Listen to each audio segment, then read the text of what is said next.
Welcome to the Black Entrepreneur Experience podcast, inside the business, buzz, and brilliance of Black entrepreneurs. Here is your host, Dr. Frances Richards. What happens in Vegas goes all over the world on Black Entrepreneur Experience episode number 420. Thank you for joining us as we elevate the Black Entrepreneur Experience by interviewing CEOs, thought leaders, innovative thinkers, and Black entrepreneurs across the globe. I'm your host, Dr. Frances Richards. Our next guest has helped over 200,000 curly-haired women get beautifully long, moisturized, healthy curls, and she's also a leader in the African-American natural hair movement. Welcome, Keziah Dhamma. Thank you. Thanks for having me, Dr. Richards. Well, I should say Dr. Frances Richards, your full name. It's so beautiful, by the way. Thank you so much. I've given our audience such a brief bio. Why don't you fill in the gaps and share with our audience what you'd like them to know about you and your business? Yeah, thanks for asking. I guess you could say I grew up in Sacramento, California. And when I was very young girl, from the earliest age, I remember, my mom not knowing what to do with my naturally curly Afro textured hair. My dad is Nigerian and my mom is Norwegian, Mexican, and Native American. I know that's a lot, but my mom pretty much looks like a white woman. So, growing up with her, she had no idea what to do with my hair. So very early on, my hair was an issue and a problem that needed to be fixed. And pretty much throughout my entire life, I was always trying to fix it. I was trying to find that golden product that was going to work for my hair, the thing that was going to change everything. I was like, I know it's just one product. If I find it and I get it right, it's going to be the thing. And it was never that. And so fast forward, after college, I graduated with a degree in communication studies and a minor in journalism. And I moved down to Southern California, pretty much LA. And I decided I was going to go to grad school so that I could become a broadcast journalist and work for CNN or the Travel Channel. And while I was in college and also doing acting, trying to make it and make money and all that, I started creating my own hair products because I would walk down the aisles in CVS and Target, and they just didn't have hair ties that would not break my hair off and fit around my Afro textured hair. And so it started with me creating my first product, which was the snappy hair tie. And I started using it, giving it to friends, sending it out to YouTubers because I was watching all the YouTubers figure out their hair as well, on YouTube. This was like 14 years ago. Through that, it started happening where people started really liking the product and they started doing all kinds of stuff with the snappy hair ties to help their hair. And then from there, I started creating more products because I knew that, again, from my experience, like bonnets would slip off of my head at night. I would wake up and it was like across the room. And I'm like, was this even on, half of the night? So I started creating my own adjustable bonnets because I was like, everybody has a different head shape. And from that, we created hair accessories. We have a full product line of shampoos, conditioners, styling creams. We have a hair dryer. And then what ended up happening is the question that I had my whole life was like, okay, this is great. I have great products now for my hair. There's great products on the market, but how do I actually use them? How do I actually do my hair? Like, how do I actually get more curl definition? Like, how do I get moisture to my hair? And so that's where the SwirlyCurly Method was birthed and born, is that people were coming to me, my customers were like, because your hair looks great, Keziah, what are you doing? And every time I was trying to share it, I had to repeat myself and tell everybody all over again. So I created the SwirlyCurly Method, which was an easy, simple guide to getting beautiful natural hair. In essence, I have been at this journey, I feel like since birth, I was born into this to really help women with their naturally curly hair, to help younger adults as well. I constantly get calls from friends who have nieces and nephews and cousins, who have naturally curly hair that have no idea what to do with it. They're just like, Keziah, what do I do? Oh my God, help me out, please. Through my journey and my experience, I have been able to help so many people, and it's been a really awesome journey. But that's pretty much been my background, to date. In short, I know we'll get into more details, but that's kind of some of the highlights that I think, from my little short bio that could be added on. Talk about raising capital to make your first product, the snappies. How did you raise the funds for that? Yeah. So I think when I was in college, I remember getting my first credit card, which is a Victoria's Secret credit card for like $500. I just blew that up. I bought all the bras and panties I ever wanted. I was like, this is amazing. And then I could not pay it off. I could not pay that off for anything. I remember just only paying the interest every month. And after that, I was like, that's it. I never want to be in this type of debt anymore. This is crazy. And all the money I'm making is going towards that. So I ended up, paying that off. I stuck true to my thoughts and feelings around debt, at a young age, not really knowing, but I was like, I just know this isn't great. So I made sure that I paid off any student loans. I worked during college. And so when I was out of college, I actually went to my bank and they offered me a line of credit. And it was like $10,000. It was a really low interest rate. And I used that to get the supplies that I needed to make the products. One other thing I will say is that I also had some money in the bank too. So I felt comfortable borrowing because I knew if this wasn't going to work out, I could always pay this back. I had enough leverage to pay it back. And so that's really the capital that I've gotten for the business has actually been self-funded from, I guess you could say, my great credit history. Because at a very young age, I think I was like 18, 19, probably like 20 when I paid off, everything. And I was like, all right, I'm not going to, borrow unless I can pay. And so that was my game is I would borrow, would have credit cards, but every month they were getting paid off. There are so many brands and businesses that are dominating. Talk about a brand or a business that's dominating that you admire and why. Oh, yes. There's a couple. So I actually really like Briogeo. I don't know if you're familiar with that brand. It is female founded. It's a Black founder. I don't know why I'm totally blanking. Her name is Nancy something is her last name. I don't know why I'm totally blanking on it. But what I really like about her business and her story is that, she was driven by her passion to make hair products so basically her mom and her were always making products as a young girl, natural products for the hair, for the skin. And then she decided, in college that she was just going to make these. Her mom had passed away. And so for her, it was kind of like, a remembrance of her mother, also, for her health. And then she decided to see if she could start to sell the products. And since then, she's really grown the brand. She partnered with, I believe, Sephora or Ulta, one of the two. And it's taken her brand, to the next level. And she's been around for like a decade. And, their mission is really like health conscious and for all hair types. So I really do admire that brand because of the health conscious. They're very conscious of, the ingredients they're putting in the product. And I've used some of their products and they are actually pretty good, especially on natural hair because a lot of us, we can think like we need, like an avocado isn't going to work on our hair or, like papayas, we're not sure if it's going to work on our hair, but when your hair is healthy and when you put those products on it, it will actually work on your hair and it work really great. And that's interesting that you were talking about the brand and even your brand and speaking about hair and how different hair is. And with my hair being gray, with your expertise or experience, any products that that is really good for gray hair? Yeah, that's such a good question. We've been getting that question a lot. I always steer towards more organic, healthier products because you're not going to go wrong with those. They're not going to change the color because I know that a lot of people are concerned about their grays going yellow.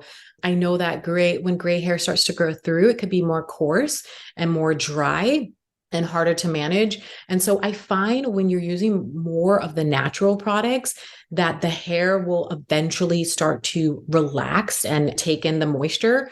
Also, I know that silicones are, they can be, people can say they're really bad. Some people love them. And there's two types of silicones out there. There's one, I actually have it in the book, the SwirlyCurly Method, the one to go for. It's the more natural version of silicone. That actually will do some work to your hair and it will really help to support it.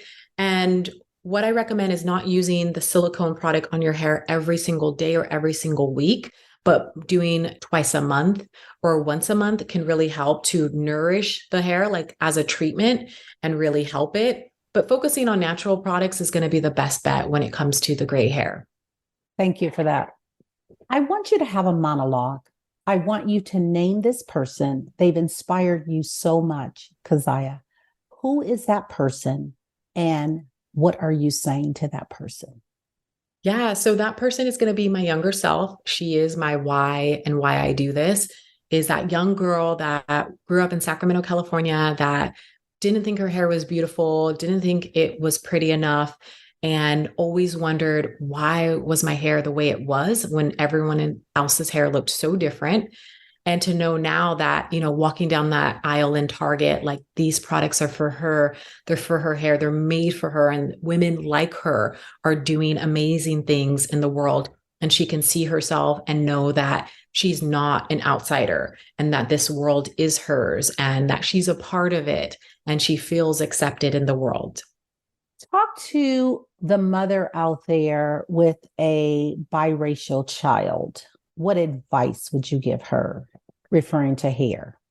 Yeah. So it's so important that you emulate the standard of beauty that you want your children to have for themselves, because they are looking up to you no matter how much you think they are not. They are looking up to you and everything that you're doing. So if you're showing that your hair is beautiful, no matter how you are wearing it, they're going to believe that their hair is beautiful.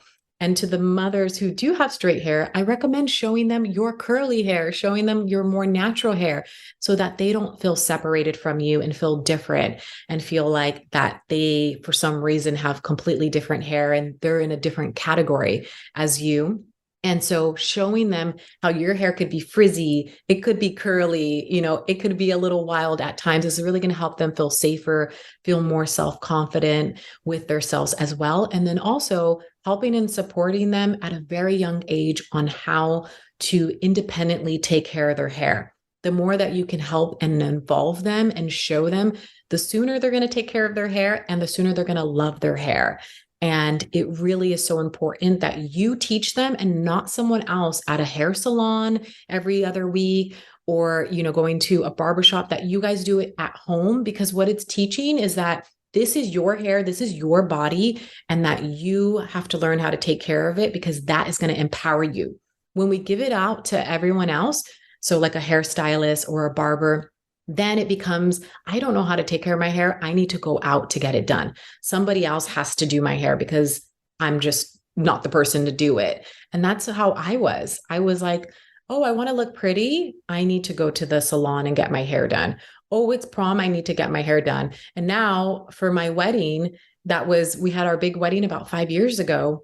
I was like, I'm doing my own hair because I'm the one that knows what looks best on my hair, and I want to make sure it turns out good. And so I want that for those children as well. Congratulations, you're still a newlywed. Thank you. Yeah, I think we've actually been married 7 years, but we had 7 years. Okay. We had a break because we had a baby right after, we didn't realize it. And then so we had the big wedding 5 years later.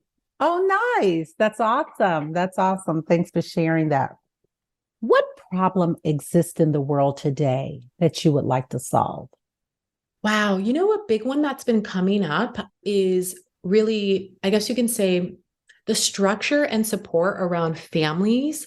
It is super challenging to raise a family in today's day and age, with the dual incomes that are necessary for inflation and the prices in the world today, and also outsourcing childcare and having outsourcing like home care as well, like getting the house, under maintenance and making sure things are taken care of.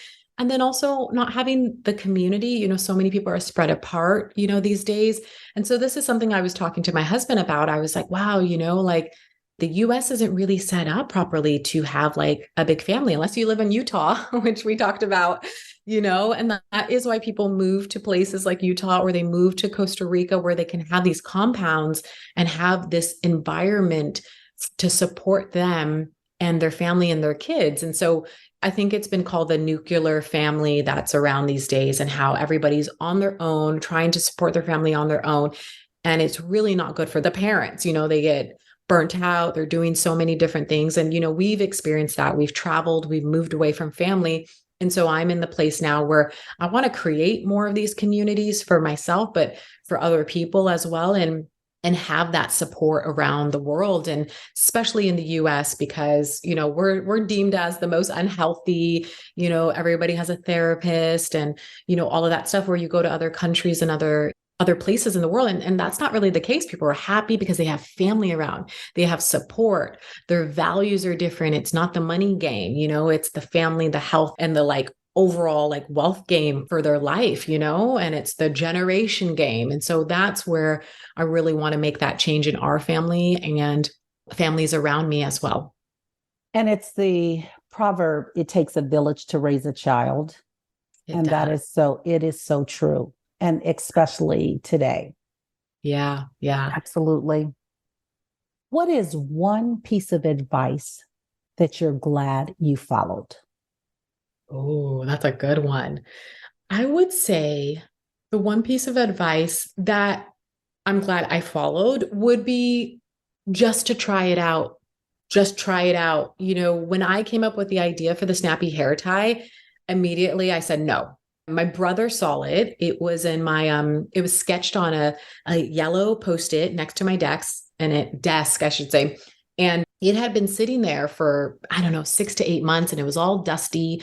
And he came to visit me in LA and was like, "What's that on your desk?" And there's tons of papers, and he just happened to see this Post-it. And I was like, "Oh, it's an idea for a hair tie, and it would snap on and snap off." And he was just like, "Wow, like that's really great. You should make that product and see if it would sell." And I was like, "No way." I was like, "I'm acting right now." I was like, "I want to focus on that." And I was like, "I don't want to do anything else." And he's like, "Well, you should just try it, And so a whole entire year goes by, and I'm doing the same thing I was doing before. And I'm kind of getting a little bit, more success in things, but I still had a lot of free time. And I said, "You know what? I'm going to go after that idea, and I'm just going to try it and see what happens."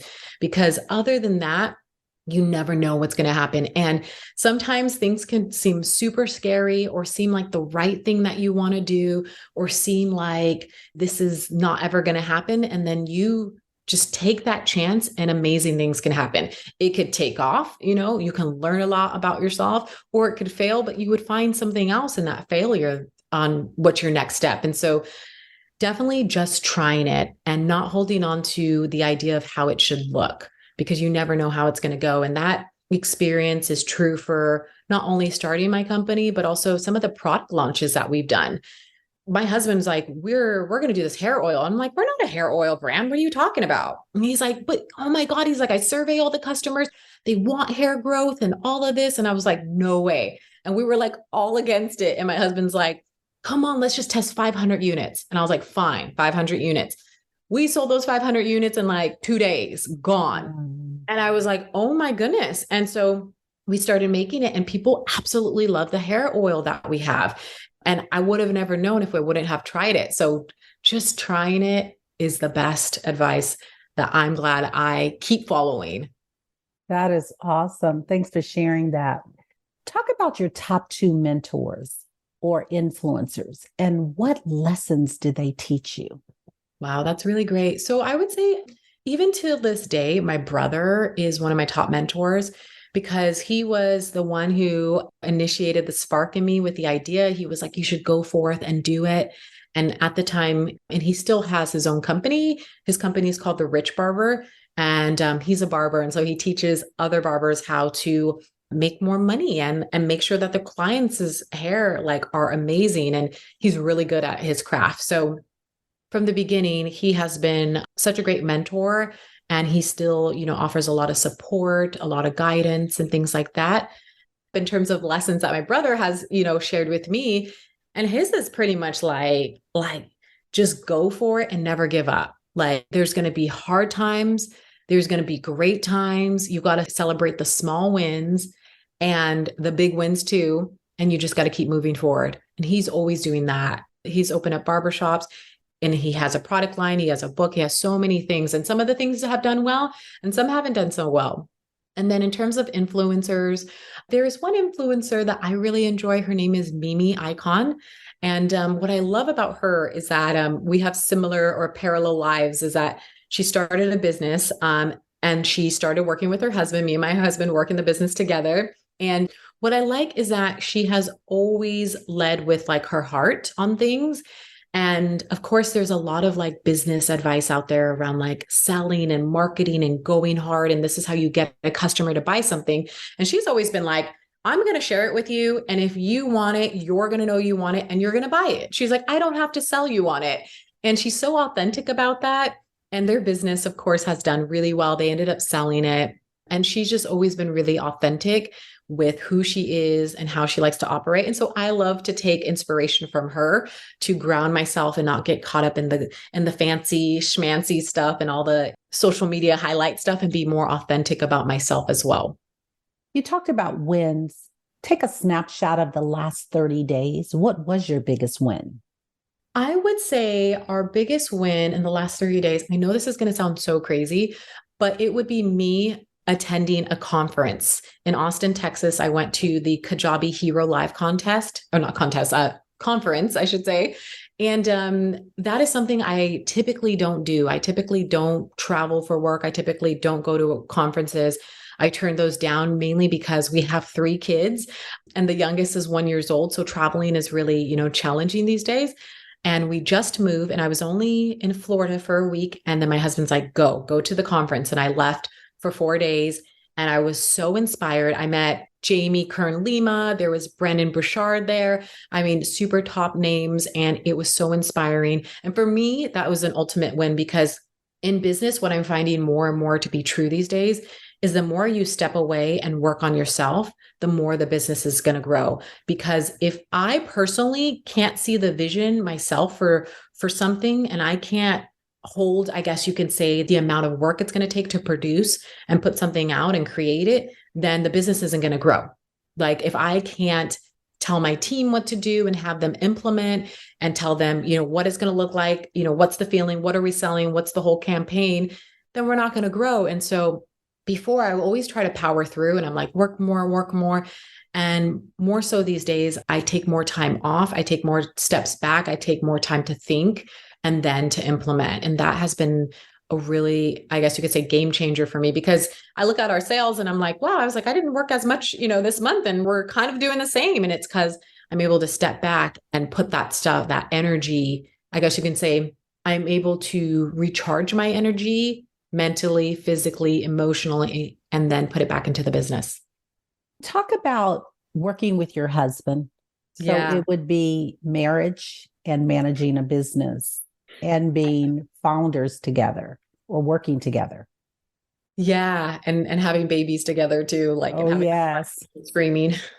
So yeah, it's actually been a challenge. I'm not going to lie. It's been probably the hardest thing, because we are both 2 CEOs that have the same ultimate goal, but different ways of getting there and different working styles. I don't know if you're familiar with the human design or anything like that, but he's a generator, and generators have a high capacity for work. They can work, and they produce their own internal energy. And I'm a projector, and projectors cannot work as much, and they need naps in the middle of the day. They need to take it slow, and they actually need generators to do the work for them. The projectors are the visionaries of things. And so it can be challenging at times, because he has ideas, again, like hair growth oil that he wants and that he can see that could work for the brand. And then I have other ideas. I'm like, I want to focus on getting into retail stores, but his ideas include me, because I'm like, oh, well, who's going to sell that hair growth oil? It's me. I got to do the video. You know what I mean? So it takes me away from some of the goals that I have set for the company and want to get to. So that has always been, a balancing act that we've had to work through. But at the same time, we have so much that we get to talk about and share together in the wins, and have somebody to bounce ideas off of and to create funnels with and stuff like that. That has been really exciting and fun. And yeah, we started working together. I had the business for about 2 years before we met. And then what ended up happening is we met, he started helping and supporting. And then I had our first child, and I was breastfeeding, and I could barely, send an email and do things. And he was like, hey, my love, he's like, how about I, start sending emails for you? And then he really fell in love with the business, and he has his own business as well. He's a coach for entrepreneurs. He helps them through burnout to get more energy, focus, and results in their business. He has that business, and it's always been on and operating, but he's kind of put it in the back burner in the past few years. And recently, since we've built out so much for the business and things are as the most part automated for the, most part, we're still always building things out. He has stepped back into his role in that business. But yeah, I will say it's been a challenge, but it's also been really fun at the same time too. Yeah. So we've done Essence Festival 3 times together. We did the Natural Hair Expo in Atlanta. So we were always going around to expos and things like that. That's awesome. Advice you wish you had followed? Probably advice I wish I had followed would probably be following my heart, and following my gut in business, because there is so much information out there. There's so many people going to tell you what to do, what you should do, how it should look. At the end of the day, every business is different. Like the standard of business and how things operate and processes are going to be the same, but what your customers come to you for and what they like is going to be different from other people. And so you're going to know your customer the best. And, people are always going to give you advice, but I think following your gut. And so there's been many times where I haven't followed my gut. And later on, I'm like, why didn't I follow my gut? Or why didn't I, do that? Because I'll end up getting in a situation where we do the work for something and then I'm not really enrolled in it. And I don't want to carry on doing it because of the time effort that has to go. And then we'll have to either taper that down or make a pivot. And so following your gut, I think, is going to be always going to be right no matter what. How do you celebrate your wins? I'm really terrible at celebrating my wins. Honestly, I am. I will say, if we do a really good, launch or something, I'm like, high five, great. Okay, back to work, for the day. My husband's great at that. He's like, come on, let's take off the day, let's go out. And I'm just like, oh my God, are you sure? But I will say I have started doing things where I will put basically an example would be like when we got to a certain amount of YouTube subscribers, I wanted a new iPhone. And it's like with the iPhones, it's like my iPhone works fine, but there's better ones now, So it was like once we got to that subscriber, then I was able to get a new phone. And then sometimes when we have a really good day or have a really good meeting, I'll go out, I'll treat myself to lunch or something. And then with our team and people that work with us constantly, no matter what, if we have a great launch or we do something really great, I'm always sending Amazon gift cards because everybody loves Amazon. You can always get good stuff on there. So those are some of the nice little things that we do to celebrate the wins. Thank you for sharing that. What's next for the business? I think what's next is, we just launched our podcast, the Hey Girlfriend podcast. And that is something I'm really excited about. I started interviewing. It's bringing back my journalism years in school where I was really enjoying sharing people's stories and asking questions. And so the podcast is up and running. And I believe that what I really want to see happen in the next year is doing a lot more speaking gigs to get our message and our method and our book out. The SwirlyCurly Method is something that we launched the book about a year ago. And I was only 3 months postpartum. So in terms of an actual book launch, it was just really to our list and we hadn't really went around and promoted the book. So I'm looking forward to doing that this year and the next year. And then retail stores, like our product, we have been online for 9 years. We're on Amazon, we're on Walmart.com, and we're in a couple of beauty supply stores around the nation. And, in a couple of other, I think we have somebody in Jamaica and a few other places. And so for us and for the brand is really just about distribution. There's so many people who buy from us in the UK, Canada, Mexico. And so we really want to start getting more distribution. Who is your ideal client? Our ideal client is actually, I would say, women who are 35 and older, who have 2 kids, if you have kids, and who either is looking for themselves to learn how to do their natural hair and have it easy, have it reliable, and have it consistent, because they don't have a lot of time to be spending on their hair and trying out all kinds of different products. And that's pretty much our main ideal client. However, I will say we do get moms who have mixed kids a lot of the times. We get some curlies who that are more on the wavy type of curly hair. And then we get women who are much older and have, I guess you can say, teenage kids in 20s and years old. And they are finding that they really want to embrace their natural hair. And they've spent years in protective styles or braids and stuff like that. And they want to take it out and not do it anymore. So we kind of have a range of that. And then our ideal is 35 plus with the kids. We find that's the sweet spot. And you talked about the book. how can they purchase the book? Yeah. So the SwirlyCurly Method, you can go to the SwirlyCurlyMethod.com to purchase the book. And in fact, the book is just free itself. It's just, you have to pay for shipping and handling, which is like $10, and we'll get the book right out to you. It's the easy step-by-step guide to getting the curls that you love. Now, again, there's a lot of fluff out there. There's a lot of techniques and routines that you can do, but a lot of them take so much time. And what I found is that 80% of what we do and what we put in our hair isn't really effective. And there's only 20% of the routine and the products that you need. And if you do those consistently, you're going to get consistent results with your hair. Thank you for that. What was that aha moment and the story behind when you knew that your business was going to be successful? I think, well, a lot of people don't know this, is when I got casted on Shark Tank. So I actually got casted on Shark Tank. I think it was year 2 of my business, or year 1.5. I actually never pitched to the sharks, not because of any other reason than they actually, so living in Hollywood, if people don't know, any show, there is a Hollywood aspect to it. They always cast more than they need because things happen. People get sick, they can't show up, all of that stuff. And so they told us as we were going through the process of getting casted on Shark Tank that no matter what, just, you may never ever pitch, you may never ever air, you may film it and it just doesn't do anything. Like at any point we can drop you. And that's how Hollywood works. There's a lot of times I've worked on commercials. We shot them. We're like, this was amazing. Oh my God, we can't wait till they air it. They chop it all up and then I get cut out. And then you only get paid for the day. And so it's a sad process, to be honest, but being on the other side of things and running a business and running campaigns, I get it. You have something you're going after. But back to the Shark Tank thing is the day before I was supposed to pitch to the sharks, I made it all the way up. They called me and they're like, hey, you know what? We're not going to have you on anymore. Things have shifted and we're got to let you go. And so I was like, dang.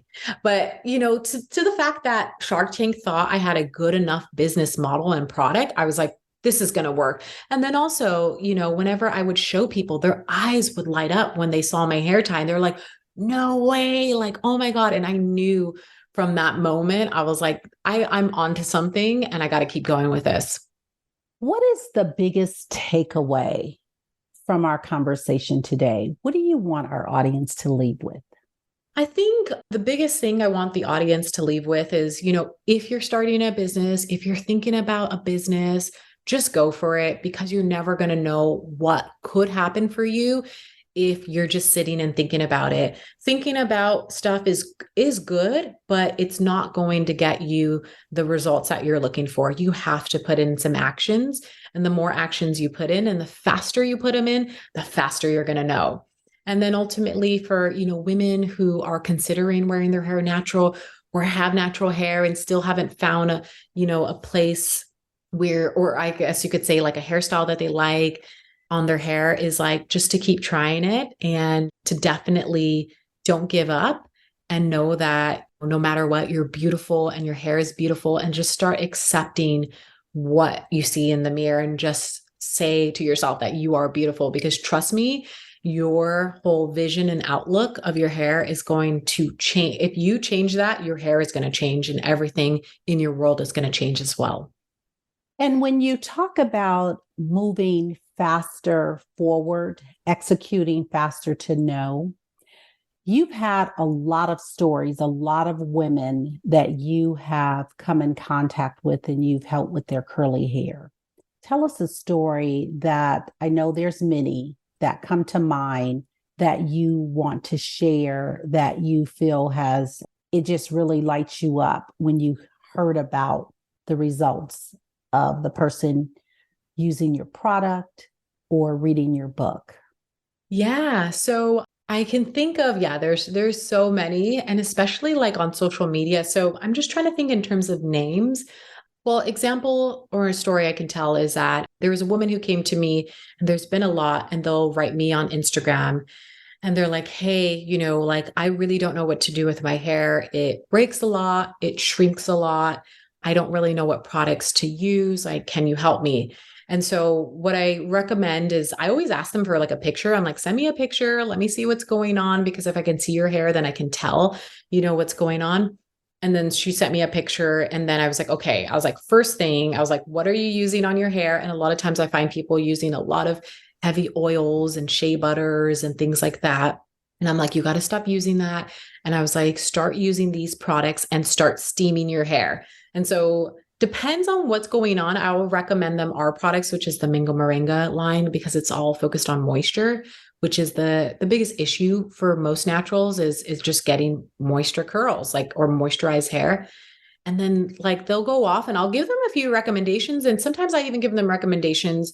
I would say a lot of times from other brands. I'm like, look, I want your hair to look good. And these are some other products that you can use because we don't make every single product.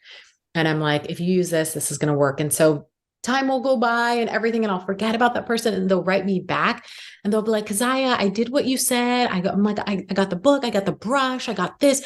And like, look at my hair. And like, oh my God, I didn't even know that like my hair could curl this much. And sometimes it will be a dramatic, I was going to say, or a drastic change to the results. Or sometimes it will be like really incremental and it'll be something really small, but they're just like, oh my God, I actually did this and it worked and I got the results. And I know that feeling because I think in life, and I can speak for myself as well, we want something, but for some reason we don't like, we'll have the book or we'll have the method or we'll have the way to do it, but we just won't do it all the way. And we'll read everything in the book. And then we're like, okay, and I'm going to change this and I'm going to do it like this. And I'm going to just make it my own method. And then we don't do that. And then we don't get the results. And then we're like, oh, this doesn't work. And my husband is the one that, he will point that out to me. He's like, Keziah, that is not the diet. That's not what I wrote down for you. Follow the protocol. And when you actually follow the protocol, you will be astounded at what could happen for you. It will like shock you that things will actually work.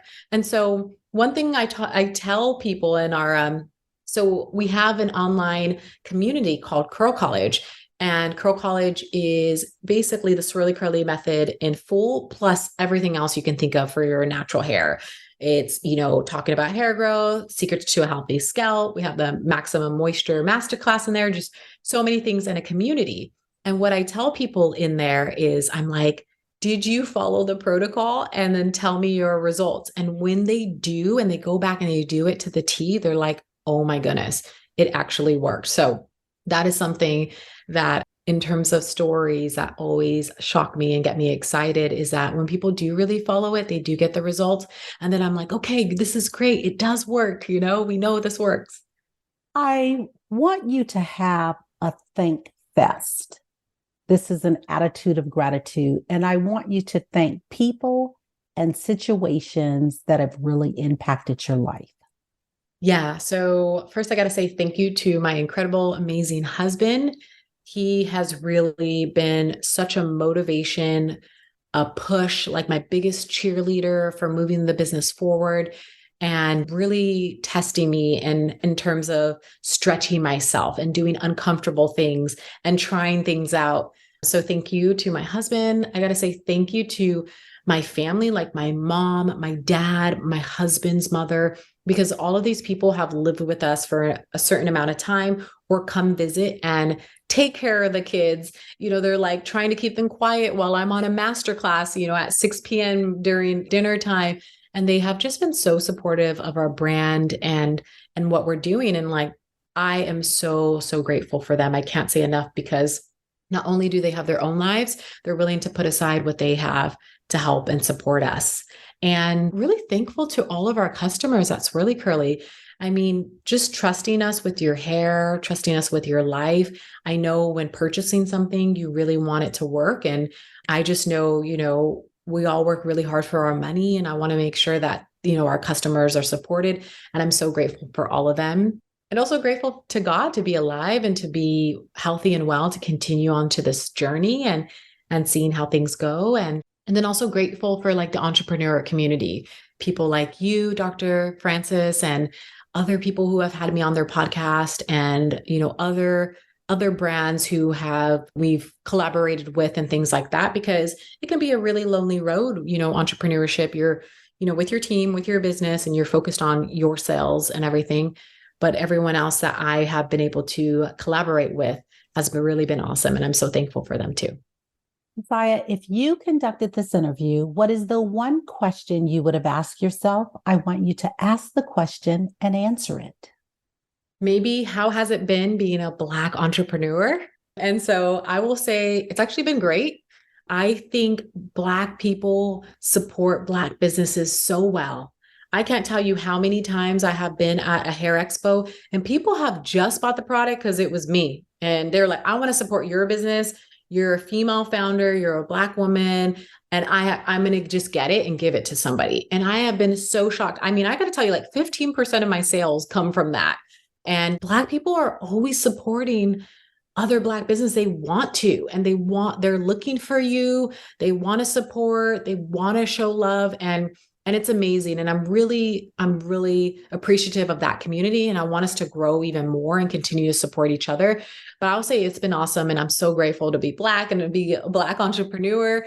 And then of course, nowadays there's so much more funding and opportunities and things like that, which is really great. And I'm so grateful that we're now, getting the platforms that we deserve and getting to speak out and be heard. Absolutely. We've come to the part of our interview. It's called Rapid Round of Fun. I'm going to ask you a series of questions, and I'd like you to give me very quick answers. If there's something you desire not to answer, feel free to say pass. Are you ready for the Rapid Round of Fun? Ready. Your favorite color? Green. Your favorite holiday? Thanksgiving. Your ideal car? Tesla. Your favorite comfort food? Pizza. Your first job? KFC and A&W. The last movie you saw? That Jesus movie that's out right now. You relax doing what? Sleeping and a margarita by the pool. Your favorite singer or rapper? This is a really tough one. Okay. First coming to my mind, Adele. Your favorite dance song? Oh, there's so many. I mean, I love Drake though. So anything Drake. What food you eat every week, no matter what? Veggies, no matter what. Workout or hit the couch? Oh, workout, Pilates for sure. Keziah, thank you so much for joining us on Black Entrepreneur Experience Podcast. Before we let you go, share with our audience the best way for them to connect with you and to do business with you. And feel free to leave all your social media handles. Thank you. Yes. And thank you so much for having me on. This is so much fun. So you guys you can find me at, the brand, SwirlyCurlyHair.com. If you want to get yourself a copy of the book, it's just the SwirlyCurlyMethod.com. Again, it's just shipping and handling, which is about $10, and the book will get out to you for free. And then on social media, we're just at Swirly Curly Hair. You can find us on Instagram. We're on TikTok. We're also on YouTube. There's tons of content on YouTube to take care of your naturally curly hair. Also, the podcast is on there. The podcast is called the Hey Curlfriend Podcast by Keziah Dhamma. And in terms of me, if you want to find out more about how my 3 kids look, because that's a lot of what I post, and what Florida life looks like, you can find me at Keziah Dhamma. And that's also on Instagram. That's on Facebook as well. And then last but not least, if you wanted to purchase any products from the store, the Swirly Curly store, I actually have a coupon code for this podcast. It's just podcast 15, and you'll get 15% off of your entire order. And Dr. Francis, I will actually give you that information too, so you can put in the show notes. Thank you. That's a wrap. Thank you for listening and subscribing to Black Entrepreneur Experience. We would love for you to leave a review and rating on iTunes and share with your friends. For show notes and more episodes, go to www.beepodcast.com. Join us next Wednesday, and remember, green is the new black. So keep your bank accounts and your business in the black.